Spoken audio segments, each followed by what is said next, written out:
Tous les jeunes Ivoiriens de 6 à 16 ans devront se présenter à l'école dès la rentrée 2015-2016. C'est une mesure obligatoire qui vient d'être annoncée par le président ivoirien Alassane Ouattara.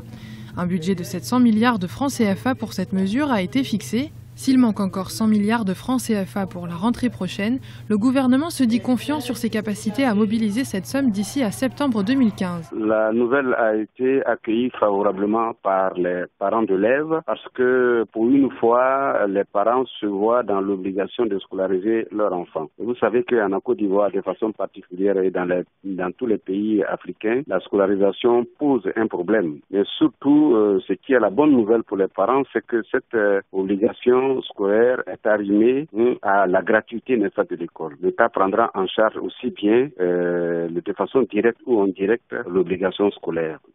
Le budget de 700 milliards de francs CFA sera consacré à la construction de nouvelles classes, au recrutement de 5000 enseignants-professeurs et à la revalorisation de leurs salaires ainsi qu'à l'achat de manuels et de kits scolaires. Le gouvernement appelle les familles à inscrire dès à présent leurs enfants dans les écoles afin de garantir la réussite des jeunes Ivoiriens et le succès de cette mesure. Quand on parle d'obligation scolaire, c'est que chaque parent a obligation de le faire.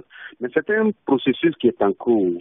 La loi n'est pas encore chose votée.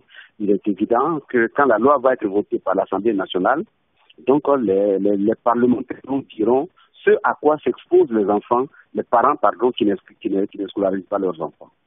La politique de scolarisation obligatoire faisait partie du programme présidentiel d'Alassane Ouattara. L'opposition y voit toutefois une mesure démagogique à l'approche des présidentielles.